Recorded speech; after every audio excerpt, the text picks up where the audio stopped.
Bonjour à tous et bienvenue sur la chaîne Investir. Aujourd'hui, on va parler de la SCPI, donc la Société Civile de Placement Immobilier. Vous avez été nombreux à me demander ce qu'était une SCPI et à me demander évidemment ce que j'en pensais, si c'était intéressant ou non pour diversifier ses placements. Donc déjà, pour cadrer un petit peu le thème, en fait, la SCPI, ça va vous permettre d'investir dans l'immobilier, mais avec un budget qui va être limité puisque vous allez avoir plus ou moins de marge dans votre apport initial. Donc ça peut être parfois très intéressant et très séduisant au vu des rendements qui sont présentés par certaines SCPI. Par contre, comme c'est un investissement, il y a toujours une prudence à avoir parce que c'est pas un investissement qui n'a pas de risque. Mais bon, ça on va le voir plus tard. Déjà, juridiquement parlant, qu'est-ce qu'une SCPI? Une SCPI, comme je vous l'ai dit, c'est une société civile de placement immobilier. En fait, c'est un organisme de placement collectif qui va prendre la forme d'une société qui va être non cotée en bourse. Ça veut dire en fait que les risques sont mutualisés et sont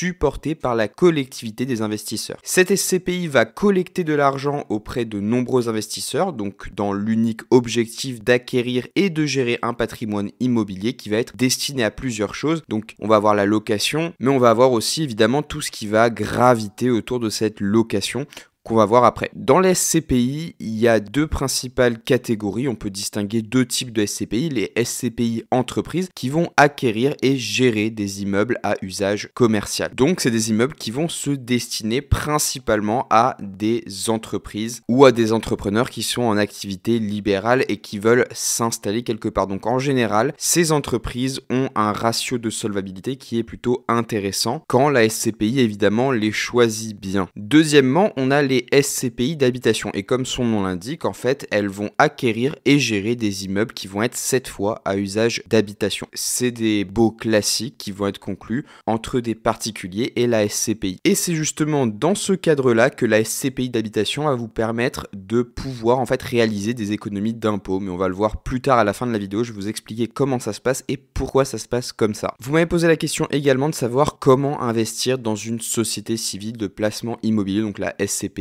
Et pour ça, en fait, il faut acquérir une ou plusieurs parts du capital de la société. En moyenne, une part de SCPI va valoir entre 150 et 1000 euros. Et pour les acheter, il faut se rapprocher directement de la société civile de placement ou alors directement passer par un intermédiaire comme une banque par exemple qui va souvent proposer justement de faire office de tiers. Je vous ai trouvé une page qui est très intéressante avec justement le classement des SCPI en 2023 en fonction des rendements et des performances global en 2022. Donc ça c'est un classement qui est actualisé 2023. Donc je vous invite à aller le regarder. Vous avez par exemple en premier rang, vous avez Quorum Eurion avec TD de 6,47% et une performance réelle globale de 11,86%. Donc voilà, c'est un site qui va vous permettre de recenser les SCPI les plus intéressantes. Si jamais vous avez un doute et que vous voulez vraiment plus de détails et de sûreté quant à, j'ai envie de dire, l'honnêteté de la SCPI, vous pouvez quand même contacter l'AMF, l'autorité des marchés financiers, par le biais de sa plateforme en ligne qui s'appelle Info Service, Épargne Info Service. Et sinon, vous avez un numéro de téléphone, c'est le 01 53 45 62 00 que vous pouvez également utiliser pour les contacter et leur faire part de vos doutes sur une SCPI en particulier. Donc comme je vous l'ai dit, dans la SCPI, il y a évidemment une activité de location, mais dans le cadre de votre investissement, il y a plusieurs missions qui vont être assurées par la SCPI, donc il va falloir aussi les prendre en compte. C'est notamment l'acquisition des biens immobiliers, la recherche des locataires, l'établissement de l'état des lieux, l'acquittement des charges, les travaux qu'il va peut-être falloir effectuer au fur et à mesure de la location, etc. et la récupération des loyers. Et en fait, tout ça va être payé via des frais de gestion que vous allez payer à l'occasion de la souscription de parts, mais aussi de manière annuelle. Donc forcément, ça va influer également sur votre rendement et c'est des coûts qu'il va falloir aussi prendre en compte dans votre investissement. Et en parlant de rendement, dans le cadre d'une société civile de placement immobilier, l'investisseur va être rémunérés par le biais de dividendes qui vont être souvent versés de manière trimestrielle. Le montant de ces dividendes va dépendre des loyers qui vont être perçus par la société et du nombre de parts que vous détenez vous en tant qu'investisseur. Maintenant, on va passer aux avantages inconvénients. On va faire une dernière rubrique sur la fiscalité de la SCPI. Donc, je pense que ça va être intéressant pour vous si vous voulez vraiment une approche globale de la SCPI. Donc déjà, au niveau des avantages, la société civile de placement va vous permettre de diversifier vos placements puisqu'en acquérant des parts dans une SCPI, vous investissez dans un projet projet immobilier qui va être multiple. Ça veut dire qu'il va y avoir plusieurs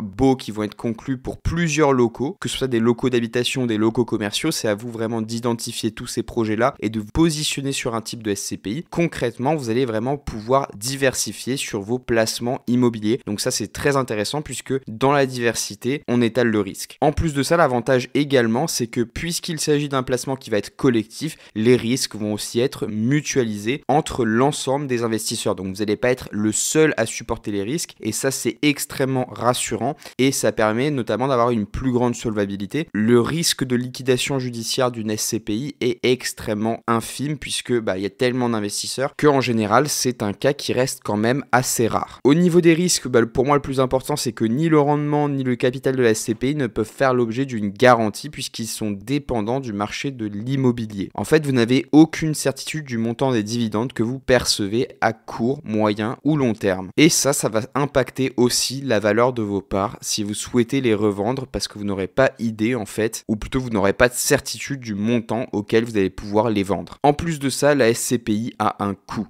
Vous devez notamment vous acquitter de tout ce qui va être frais d'entrée, c'est entre 5 et 12% de la valeur de vos parts, et des frais de gestion qui sont entre 8 et 10% de vos dividendes. Donc il y a quand même des frais annexes qu'il va falloir prendre en compte dans vos calculs et ils vont s'additionner et forcément peser sur la balance. Ensuite, dernier petit point, c'est sur le revenu de la société de placement. On va parler de la fiscalité et on va avoir une petite astuce ici qui va être d'investir directement dans une SCPI habitation parce qu'elle va pouvoir générer un déficit foncier et participer à réduire votre impôt sur le revenu. Donc ça, c'est très intéressant. Et j'en profite également pour préciser que les dividendes qui sont issus d'une SCPI sont soumis au barème progressif de l'impôt sur le revenu et doivent être déclarés comme revenu foncier. Voilà, maintenant vous savez à peu près tout sur la SCPI. J'espère que la vidéo vous a plu. Si c'est le cas, n'oubliez pas de vous abonner, de mettre un pouce bleu et je vous retrouve dans les vidéos qui s'affichent à l'écran.